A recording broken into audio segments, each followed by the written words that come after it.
All right. Good afternoon, everybody, or good morning if you're on the left coast. This is Steve Grumbine with Real Progressives. Very excited to have a friend of mine on today. As most of you know, I typically don't do candidate interviews.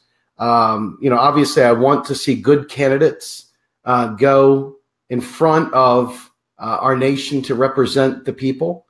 But there's just so few candidates out there that actually are willing to take the time to understand how to fund and pay for a New Deal, how to fund and pay for the needs and priorities of the people. And because so many of them want to just have a happy time come through the door and everybody just praise each other, typically don't do this. Rodolfo is a different story. Before I bring Rodolfo on, I want to explain why this is so important. Rodolfo is a young man, a doctor from Stanford, who decided to run in a district that has been taken over by an incumbent for almost 30 years now. This is an individual who has largely done nothing for the area. And Rodolfo has taken the time to both represent his party, but he's also taken the time to learn how to pay for a New Deal. And watching Rodolfo grow as a human being and as a candidate, I feel like as an individual, Real Progressives doesn't actually endorse candidates as a whole. But as an individual, I want to state quite clearly that I, Steve Grumbine, endorse Rodolfo Cortes Barragan. So without further ado, I want to bring Rodolfo on. Rodolfo, welcome to Real Progressives, sir. Thank you for having me, Steve. Absolutely. You're a pleasure to be around, sir. I want to tell you, honestly, from the earliest stages, you weren't quite sure what was going on with some of the things that we said in MMT, but you hung in there because I think you realized there was something to it. I don't know what the final thing was that pushed you over the edge, but whatever it was, I remember you and we sparred, not bad. It was never not cordial, but we did spar at times. And lo and behold, I watched your transformation happen. Can you talk to us a little bit about, before we get into the other candidate stuff, so people can understand why, in fact, I endorse you? Can you talk a little bit about how you came to understand modern monetary theory? Sure, absolutely. So I think that my task, my job as a candidate and potential representative is to learn, to be out there learning from all sorts of sources. So here on Real Progressives, I want to thank you, Steve, because you've been really drilling home this message, which I do think needs to be widely shared. So initially, I was not quite understanding the whole process, but the more that I read about it and heard about it over and over again, and especially when we started talking about how it relates to how it's actually done, how a bill, an appropriations bill gets drafted in the middle of the year, and then we have the authorization bill, and everyone can go verify those, right? Everyone can go see how last year in December, many of your representatives, certainly, mine, so Congresswoman Lucille Allard, she voted for the $700 billion, and there's nowhere in that bill, you can read it, there's nothing that talks about taxes needing to be raised to pay for this money. It's essentially, you can check how much Raytheon got, how much Lockheed Martin got for different projects. And this money, yes, it was clearly created out of the willpower of the U.S. Congress. So really, for me, it came down to, did we raise taxes to pay for the Iraq war and Afghanistan and everything else? What Obama did in Libya and Syria, are taxes going up? No, right? I mean, not generally speaking. So clearly, we don't need taxes to pay for things at the federal level. It's very clear, and the state difference also became extremely clear to me. You did a particular live stream about that, so thank you. So I think, Steve, you've been instrumental in getting people to understand this, and especially candidates, because I think it is very important. As we potentially get elected, hopefully, we must stand up for economic truth. We can't just allow people like Paul Ryan and Nancy Pelosi and all the rest of them to say, well, we just can't pay for that. You're just going to have to die, if you're suffering from cancer and all the other things that are, we're having problems in society. But of course, we always have more money for war. No, we have to stand up against that. We have to we have to change our priorities as a nation. And we can certainly use the existing monetary system to do it. Excellent. All right, so let's get to the matter at hand, because I'm really excited about your platform and the ideas that you have personally taken forward. I mean, you convinced me a while back when you explained your region and the people that are underserved in your area, and the fact that this incumbent barely even does. I mean, does she even vote? I mean, does she even show up for votes? I mean, talk to us about the race that you're in and what you're up against. Sure. So I am running in California's 40th Congressional District. So this is essentially southeast and a little bit of East Los Angeles County. So if you're familiar, if you've been to Los Angeles, you know that we have it's a huge sprawling city, but we have the downtown, and so we have the Hollywood area and the Venice Beach area and all of those famous areas. So it's not that. It's not the glamorous side of Los Angeles. It's a heavily industrialized and polluted area southeast of downtown. So it's 86% Latino origin, Mexican-American community. It's the highest Mexican-American population in the entire United States for a congressional district.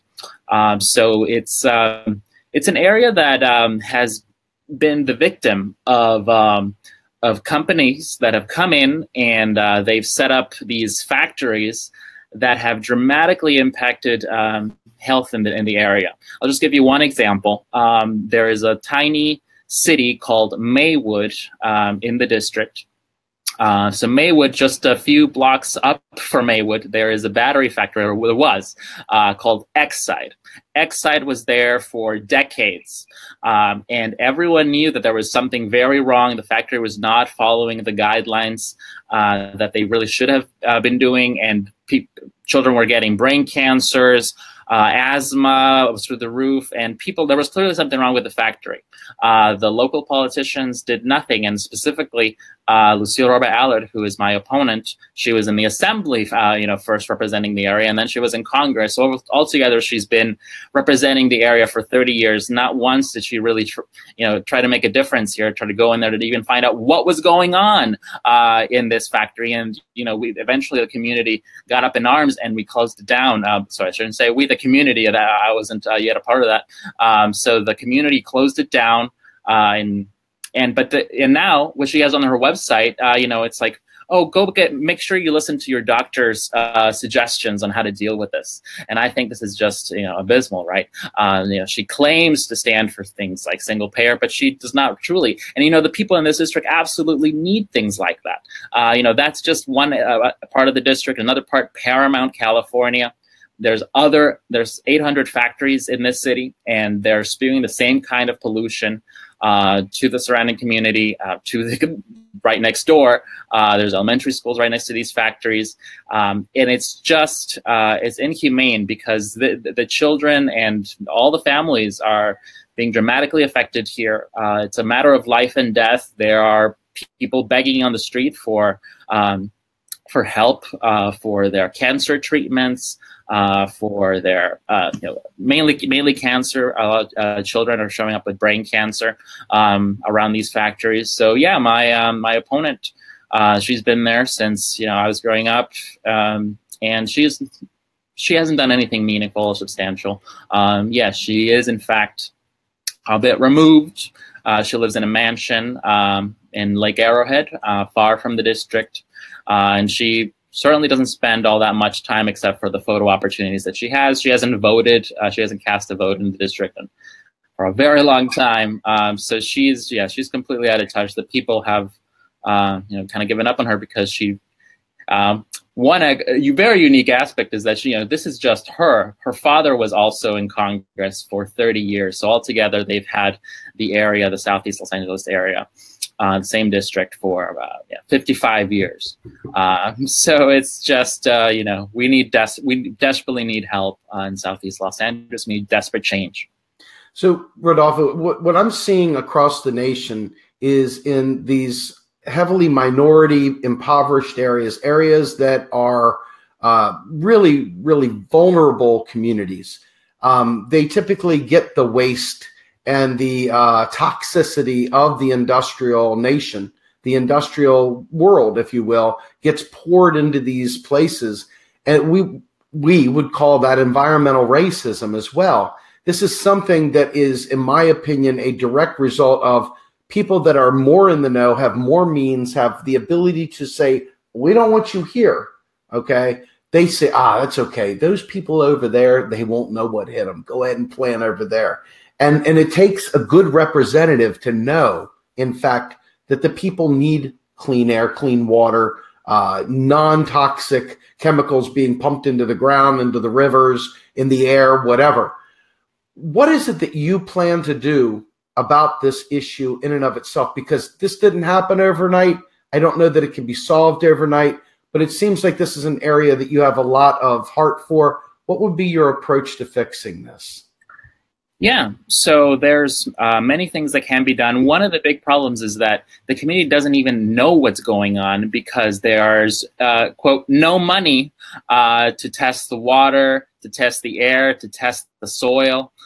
So everyone clearly understands there's a problem, and sometimes the state, not the federal government, the state comes in to check some things, but then they say, okay, well, that's all we can do. There's no money for that. There's no money for the cleanup. Your children are just going to have to, well, keep playing there, I suppose, if you want to let them, in the soil outside your own house. The children, if they play, it's very bad with the lead poisoning. So no, we absolutely need. We can have the money to pay for water scientists, an accredited institution to come in and just check what is going on, what is happening, what has happened. I talked about the soil. There's the water. The water comes out brown very often. Again, in the community of Maywood, part of the district, other surrounding communities, it comes out brown, just like in Flint, Michigan. So we absolutely need to get to the bottom of that. Like, what is causing that? Literally, people have not known what's going on for about 30 years. There's various explanations, but nothing official. So the federal government, who is tasked with promoting the general welfare, they need to go into these communities, into our communities, and figure out what's the problem and what can we do about it. So obviously, I am I'm fighting for a New Deal, Green New Deal. And one of the big components of that has to be money for water pipes. So all throughout America, for the most part, the water pipes that have been there since the 20s, 30s, maybe. So we absolutely need to replace that infrastructure, as well as so many other components of it, and that alone will help with making sure that the water doesn't come out brown and it's not as polluted. Go ahead. This is an important point. I don't want to go past this. Mm-hmm. So we build these beautiful things back when the nation had money, supposedly, right? We build these grand things. We build these monuments to our greatness. We build these halls of justice and these monstrous marble entities, all this stuff to celebrate the glory of the United States. And all the while, we had the money to do that then. And here we are today. We've allowed these things. If you do basic accounting, you know that there's a life cycle. There's an amortization. There's a depreciation, if you will, of assets. The infrastructure of the United States has to have long since hit its depreciation, yes, and should already be fixed, period, full stop. And so when you hear people talking about automation, you hear people talking about a lack of quality jobs, you hear all this stuff. This is a designed thing here. We have the opportunity to solve these problems, and we choose not to. And they've convinced us to be fearful of inflation and stuff like that. But here is a legitimate, how many jobs would come from literally getting rid of all the lead pipes, all the broken, the old clay pipes, and all the other things that, roots have grown through and have polluted the water? It would be a huge economic boom for that area alone. Just the hiring for manual labor and everything else to retrofit all that stuff. It would be incredible. Is this something that you would look at too? Obviously, federal jobs guarantee is something that is part of a Green New Deal in its own way. It's not quite stated the same, but there's a movement afoot right now that is being pushed for a federal jobs guarantee. this is the sort of thing that maybe they work together. I don't know. What are your thoughts on that? They absolutely do.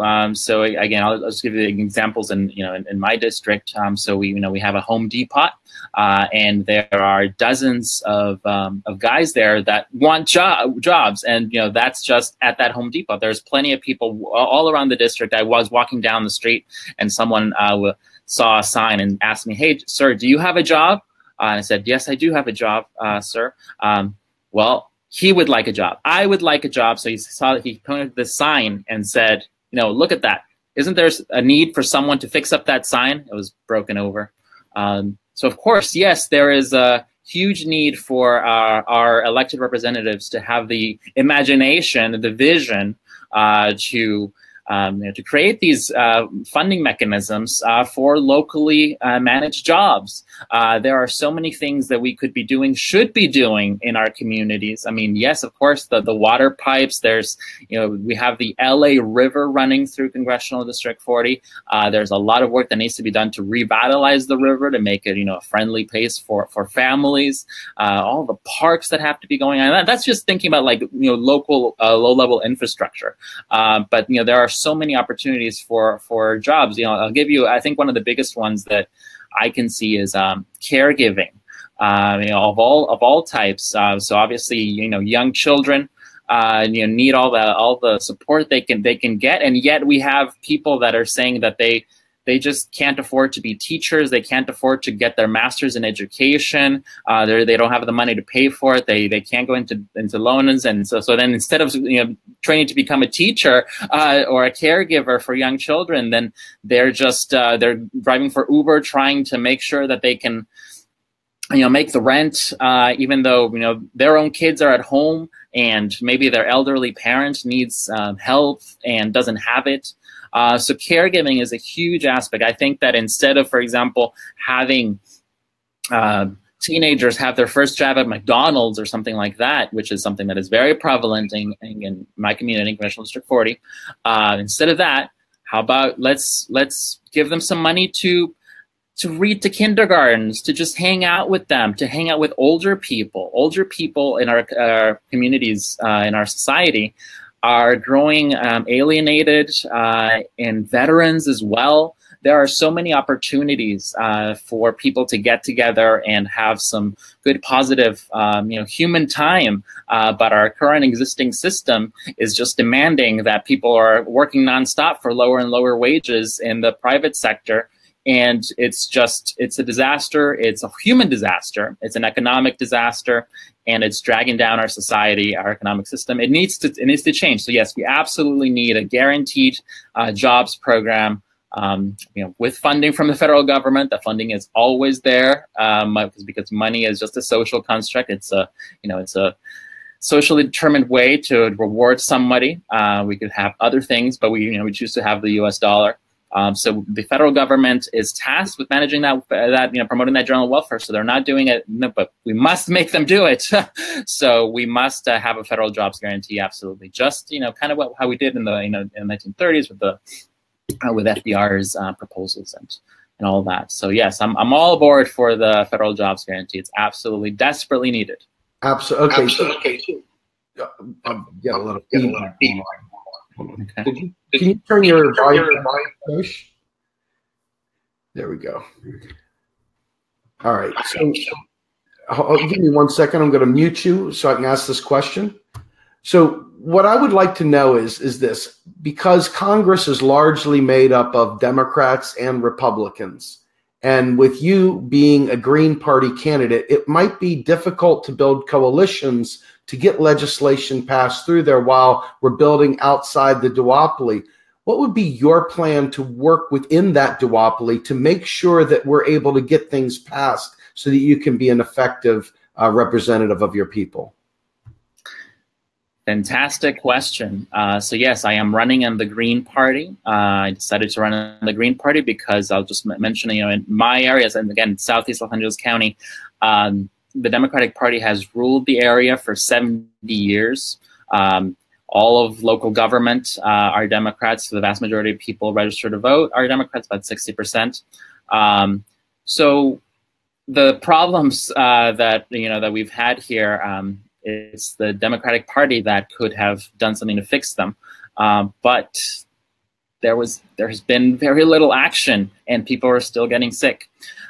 So I think that in my area, the Republicans are just not a big influence. So that's why I think we needed a bold new direction. So that's decided to go into the Green Party.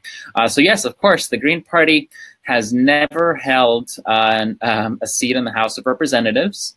Well, my hope is that, if I was given the privilege to serve, is that I could go to Republicans, that I could go to Democrats and talk about the common sense reforms that that are vastly superior, popular among the American public. So, of course, the biggest one that everyone's talking about is the single payer.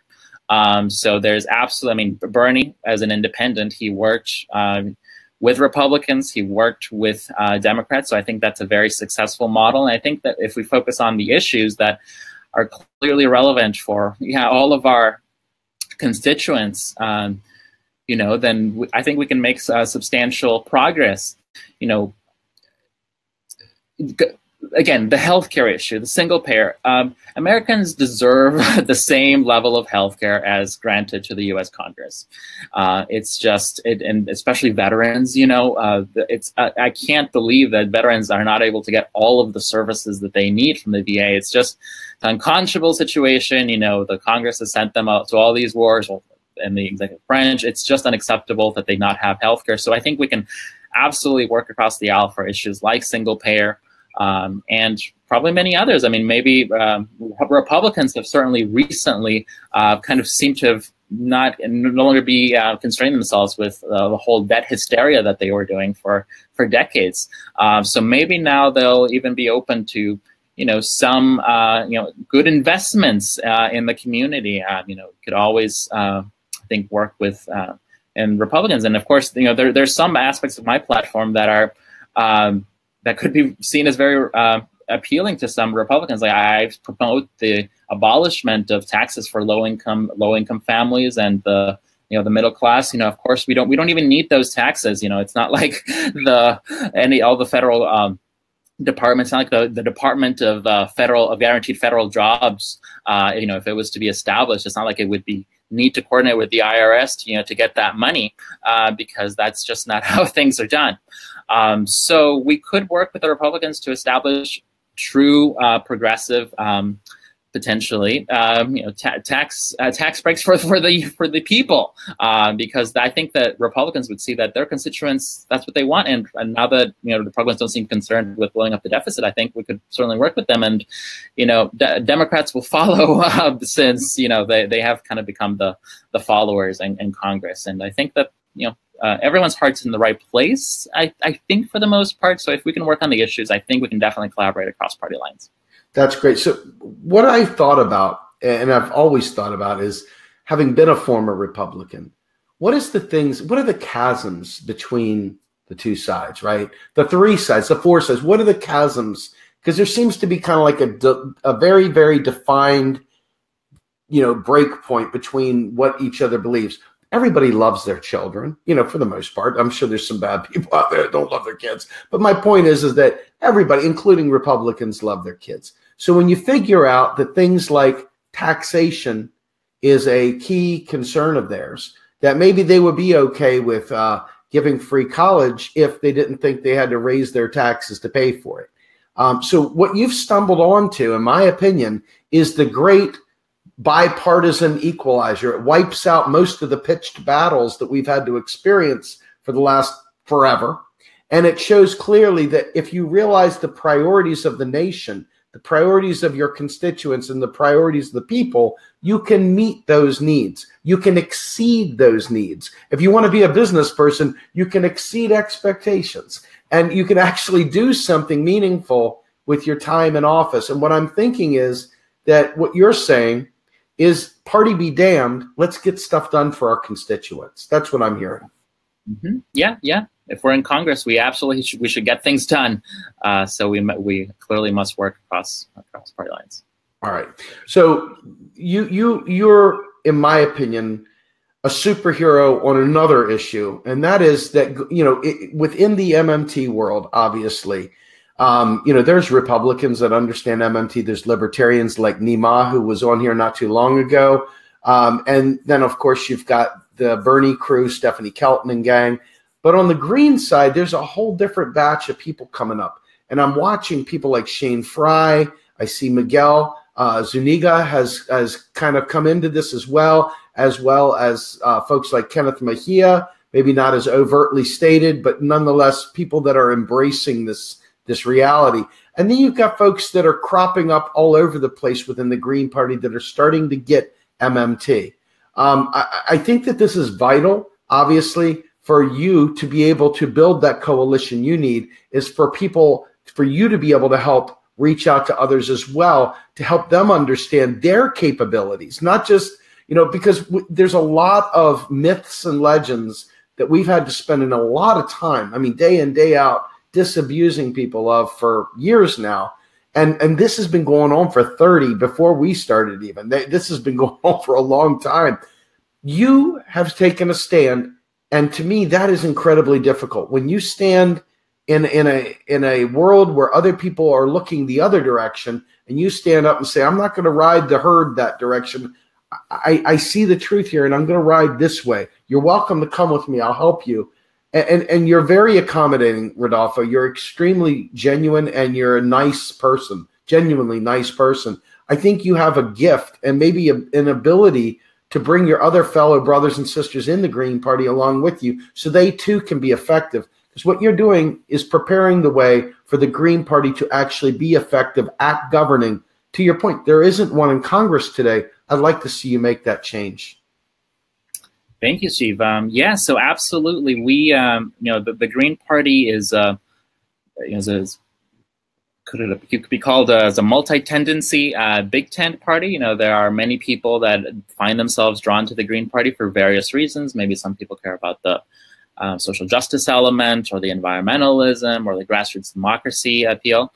So yes, in fact, there are very different views within the Green Party. So I believe right now our national platform, talks about, the talking points of the gold standard.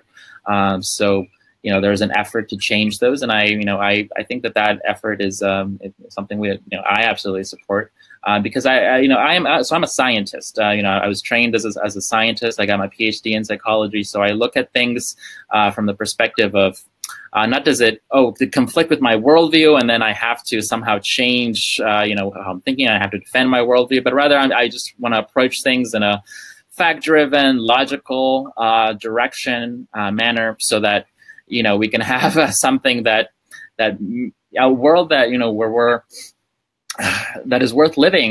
We need a community that where we know how things work. So the monetary theory, modern monetary system, however you want to call it, is a very clear aspect of present day life. So it's very important that more people understand it, because I do think that once people understand it, there's kind of this light bulb that goes off, and people start thinking about all the possibilities that generations of past leaders have not embraced, because they haven't quite understood this concept. Let's talk about the Earth and how we've really done a lot of harm to it. And people say, well, I've heard this argument that there's no money for solar panels, there's no money for for the arts, and it's just obscene. No, of course there's money for it. The only restriction on what we can do, right, are those real resources. We can't quite get to the moon or Mars at this point, but I think that we need to look around at our reality, the monetary reality, and use it to our advantage. And when I say we, I mean this species. So again, as a scientist, I think about this as we live in a habitat, the Earth, and we must figure out a way to treat the Earth better. Otherwise, we will simply perish. So to treat the Earth better, we need to develop new technologies. We need to train scientists and engineers, and we need to, build up new infrastructure, public infrastructure, so we don't use up as much CO2 and all that. So all that requires this money that people have been telling us doesn't exist. We don't have it, but of course we do. The federal government can spend it into existence, and we can have a better world, starting with education, healthcare, and all the way up to new space stations where we can all live and have a wonderful future as a species. It's very important that we start thinking about that in a global sense. I'm swooning. You're doing great, man. I'm like keep going, Rodolfo. I'm so proud. I know I have no place to be proud of you, man, but I am so proud of you. I'm not even joking. If I could carve out what I wanted in a candidate, you're there. You're that guy, and it's really special to me because your sensibilities are right, but your scientific method of seeing things and being able to put your worldview to the side in favor of truth and let your worldview come in line with truth is. It's like stuff of tears, man. This fills my heart with joy. There's so few of you out there. We've had people come through here saying, it's okay to lie. It's better to lie. We should lie about this. We should, whatever it takes. And you're like, the truth will get us places that a lie can't. And for me, the people, I know for me, I am jonesing for truth. I feel like I'm gaslit the minute I woke up in the morning to the minute I go to bed at night, and I'm fighting being gaslit by nonsense and propaganda, and it's got me on edge. That's the stuff that has me on edge. You, sir, have an opportunity to do some amazing stuff, but you are up against a propaganda machine, and you're up against money. You're up against money, and you're up against the Democratic machine, quite frankly. That really churns and burns, vote blue no matter who. And that is a very, very difficult hill to climb. But what I'm wondering is, obviously, Greens and other independents have had a difficult time getting up on the debate stage, have had a difficult time getting taken seriously and covered by even local news, etc. How do you overcome that in your area? Your area is a little bit different from what we've talked on the phone, so I know some things, but talk to our audience about how you overcome both the Democratic machine, the pure vote blue no matter who mindset, and, obviously bypassing the media blackout. Sure. Well, it is a very unique area. In a very, I think, unique race, because the incumbent, all of the qualities that she has brought. So in the past, so that people can contextualize my race, there have been people that have tried to unseat her. She's been there since 1993. People have not, though, quite mounted campaigns. In fact, I would say that I'm probably the one that has most campaigned in all these 25 years.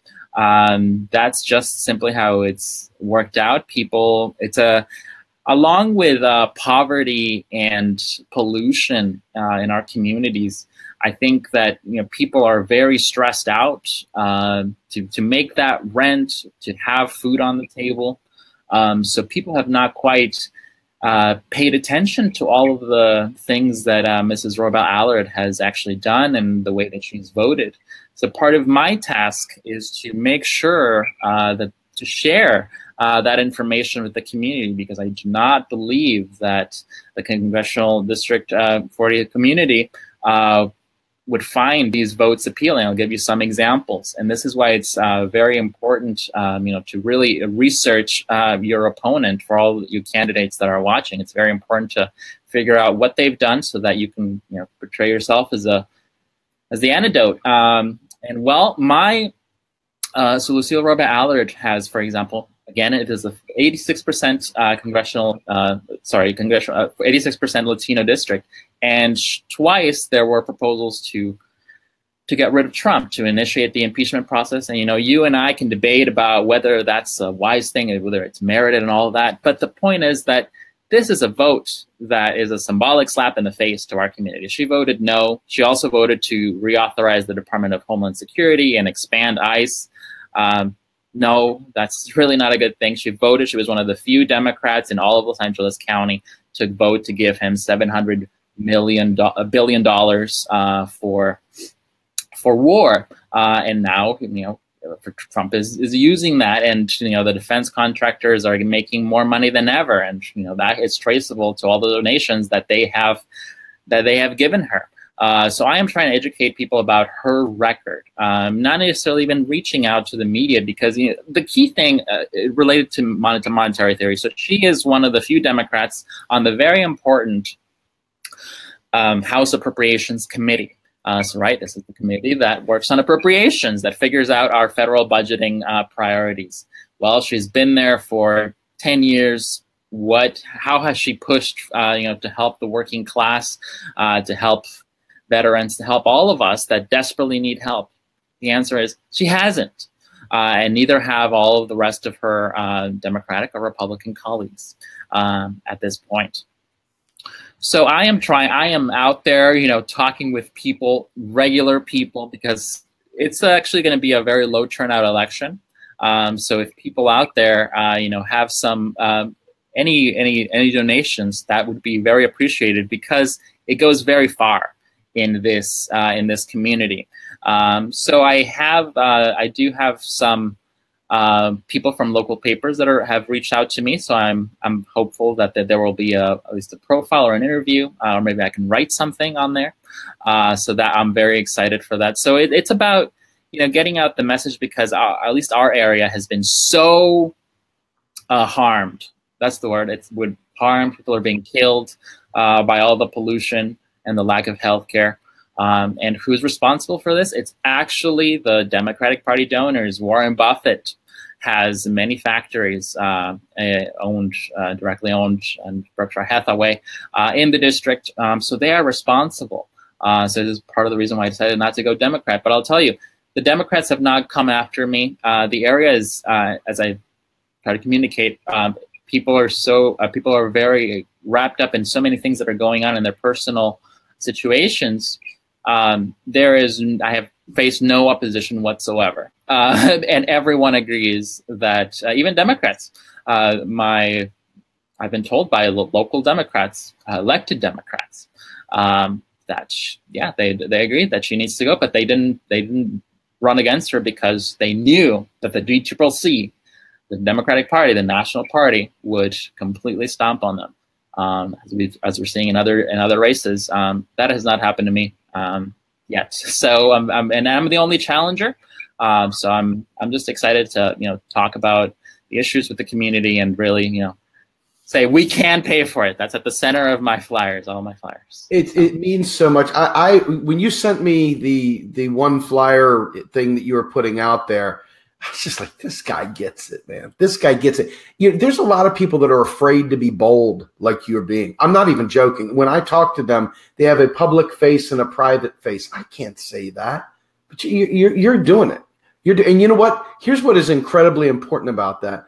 Regardless of whether you win or lose, and I think you'll win. I'm pulling for you to win. I wish I could do more for you to make sure you win. But even if you didn't win, the thing you're doing by being bold and doing this way is you set the stage for other people to see that they can run on being bold and having a vision for a real future, and not some future. I want to say this is a very important thing that I really love about you, and it ties into this whole thing I'm trying to paint here.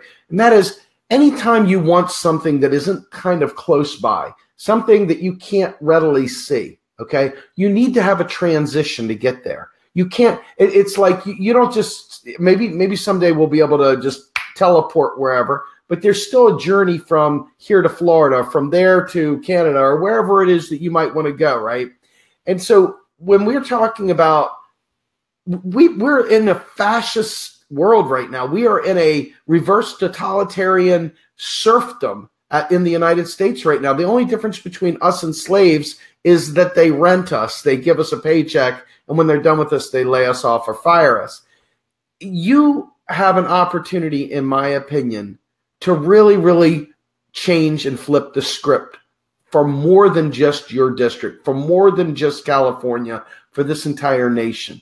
That's a pretty big thing. I don't know if you even see yourself that way, but I do. I will leverage the living you-know-what out of you because I want people to see that it's possible to both be articulate, kind, and knowledgeable about economics and be able to tell the people, yes, we can serve your needs. And that has been a huge chasm. I have seen no one have that kind of boldness of thought other than Bernie Sanders, quite frankly, and the team that he's put. For all the warts and everything else that I know people have with some of the things that Bernie has done and chosen to do, the vision is still the vision. And what you're saying is in support of that. So you could clearly work with Our Revolution, folks. You could clearly work with anybody else. You are there advancing this. And I want to salute you. It's a really big deal to have the vision of how to get there, not just try and jump to some far off thing that we can't get to, but the idea of showing how the steps are to get to what we need. Rodolfo, what is the way that you'll communicate that, not just with your constituents, but amongst your peers? How if you are elected, how would you convey this message to them? Yes. So it is very vitally important that we who are running stand up for truth on multiple levels. It does not do us any good at all to lie. It's very easy to figure out if someone is lying or if they're hiding something, and they're saying one thing to you and another thing to another person or to another audience. That is not what we should be. We should not be thinking about our potential victories in that manner. No, we need to stand up for what people actually want, which, you just mentioned, the platform of Bernie Sanders. He's still the most popular politician in America and really the most popular politician that we've had in a long time who hasn't been a president. So we must go down that charted route. He really provides a model for sticking up for issues that are important to the constituents and are nationally relevant. Of course, now we see with his healthcare bill, and I guess perhaps now we'll see a federal jobs guarantee bill. Let's see. That'll be very exciting to see what they come up with. But no, candidates must absolutely think about everything that they've learned. Our job is to learn from various sources and check those claimed facts against what we can tell about reality, and then stick up for reality. And in this case, we absolutely must support modern monetary system theory because that's just how it's done. To claim that it's not true is it's almost like saying we're not alive or something. It doesn't make denying reality is what it's doing. Yes. Okay, so one of the big things that Jill came out for, she didn't understand the economics behind it, but she had a great idea in terms of getting rid of student debt, right? She called it quantitative easing for the 99%. That's not how it's done. But that idea of getting rid of student debt is completely been validated by a recent study by the Levy Institute. Pavlina, Stephanie Kelton, Marshall Auerbach, and others put together this really robust white paper giving you air cover to show you that not only would eliminating that $1.4 trillion of student debt be a huge boom for this nation economically, but it would also stem the tide of suicides. There's a lot of in this country, we have suicides. I think it's something like, not just in this country, but there's like 40,000 people a year that commit suicide based on involuntary unemployment and then debt, private debt, the noose that student debt is before you ever get your first real job. I mean, this is incredibly important. What is your stance on eliminating student debt? So I am absolutely in favor of eliminating student debt. So, so personally, I am $40,000 in student debt. And, of course, that's nothing compared to what other people have. I have very close personal friends that have over $400,000 in student debt. And that is just obscene. It makes no sense to saddle our young people with this burden. Certainly previous generations didn't have this burden, and this is a tax on our society. It's not just like an individual tax on them. This is a harm to our society. Instead, so young people, instead of going out there and starting families, buying houses or starting a business, they are paying off that debt, and it's really harming my generation, the millennial generation. It's hard. And other generations as well. We're just kind of famous, right? Exactly. Yes. Right, Steve. So yes, I'm absolutely in favor of canceling it. We can bail out the students just as, Wall Street is always bailed out. So. I want to ask you a favor, a personal favor. What you do with this, that's your call. But we hear an awful lot about Medicare for all. We hear a lot about healthcare in general. What I never hear, and I am appalled by it. I'm in fact, this is one of the most important things in the world to me, is dental care. I never hear dental care. And let me tell you, I talk about it all the time because I want people to understand that you can have degrees and everything and still have rotting teeth and not be able to get that. It's extremely expensive to get dental care in America. Is this something you would consider looking into as a candidate? I mean, I guarantee your constituents need dental care as well. Yeah. Is this something you would consider looking into? Yes, absolutely. Yes, in my area and all throughout Southern California, it's highly prevalent for people that need dental care to actually hop on over to Tijuana to get dental coverage there. It's a huge industry. It's so much cheaper there because it is out of control. I mean, in my own family, people, going to the dentist once a year, maybe. And it's just obscene. Of course, we would be doing so well as a society if our people were completely healthy, including their teeth. That is very key and important for all sorts of reasons. So there's no reason why we can't, pay for more education for dentists, pay for more dental offices, and pay for the dental instruments. These are not, they shouldn't be so expensive in the first place. But of course we could pay for them. So let me ask you one more final question, because we're coming up here on the hour, and I want to be able to let you give your pitch before we close out. But one final question here. With the nature of the debates and being able to get past the stranglehold the duopoly has for national office and for that first past the post mentality, as a rep, what would you do to advance, opening primaries and allowing the other parties outside the duopoly to be on that stage? What would you do to make democracy more accessible to everyday people in your community in particular? Great question. So a whole platform, a section of my website is on democratizing the U.S. government, and I go in depth into various things there. But it's very important that people are empowered to make change in the community. In my area, yes, specifically, people are suffering from so many problems that going out to do political organizing is a little bit of a luxury. I'll be honest. So that's just how it is. And political life should not be just a privilege for college students or those who have time to go organize. No, we all need to be engaged, and people need to be able to have a say in government. So of course, one of the perhaps easiest ways is we need to make the days of voting should be holidays. Certainly the national election dates.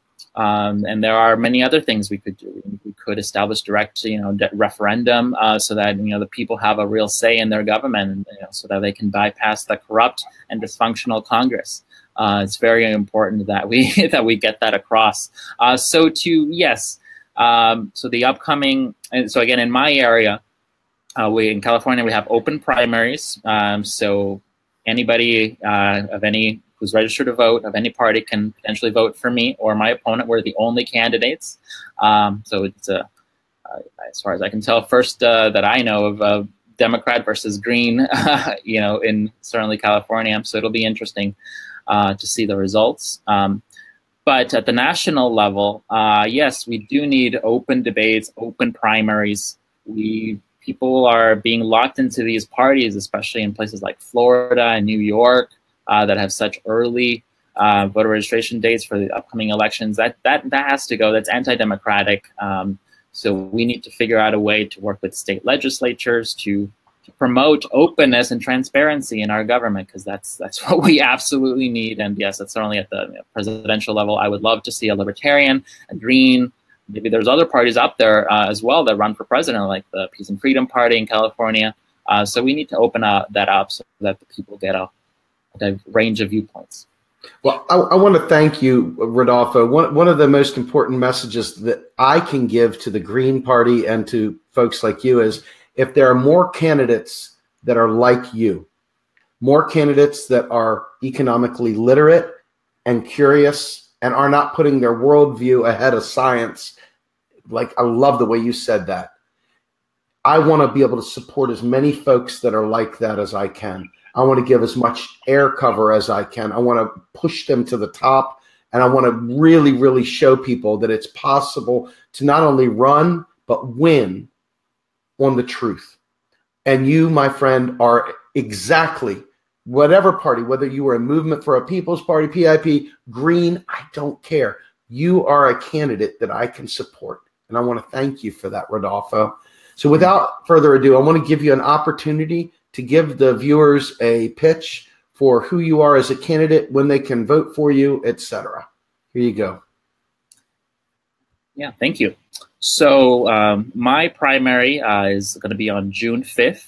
I am running in Southeast Los Angeles County, the 40th Congressional District.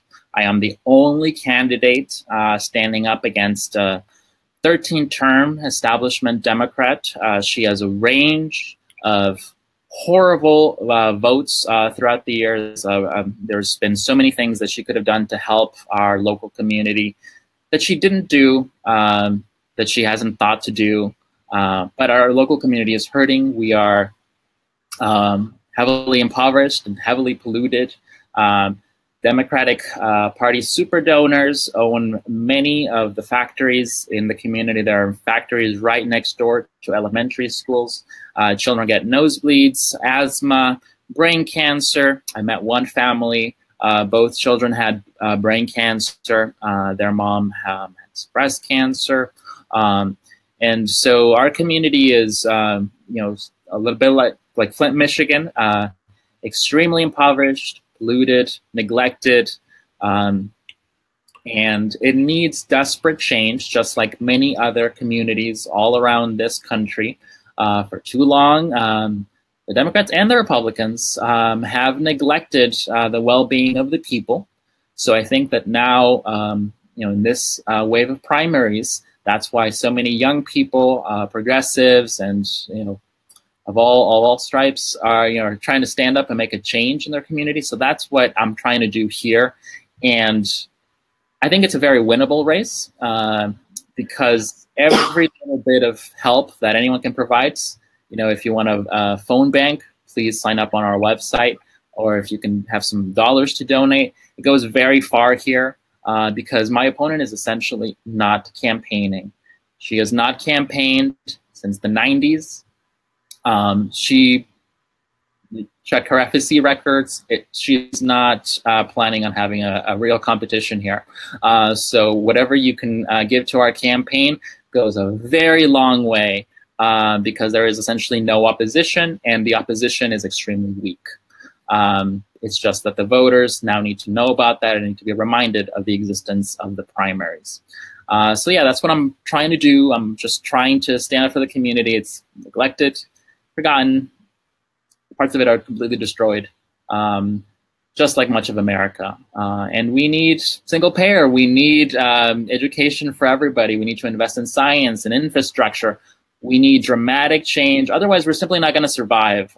So I'm 30 years old. If I say got to be 100 years old, the world would be, for the most part, uninhabitable. We need to think about this in the long term. Our children and their great-grandchildren, do we want to live or as a species, or do we just want to to fall away. So I hope that we want to live. So I hope that you can contribute to our campaign. That was fantastic. Rodolfo, I hope this was as good for you as it was for me. I really enjoy your time. I enjoy what you're saying, and I will support you in any way I can, sir. I'm not going to just green enter. I'm not just going to vote blue. I'm voting for candidates. I'm voting for people that are economically literate. I'm voting for people that understand the needs of the people. And you, sir, you deserve support. And I want to thank you for your time. Thank you, Steve. All right. Folks, thank you very much from Rodolfo and myself. I just want to say, please make sure you support Rodolfo Cortes. And I'm going to put up a sign right here from his website to tell you about his primary coming up on June 5th, I believe it is. Yep. And so without further ado, have a great day, everyone. Bye-bye, Rodolfo. Thank you again. Thank you.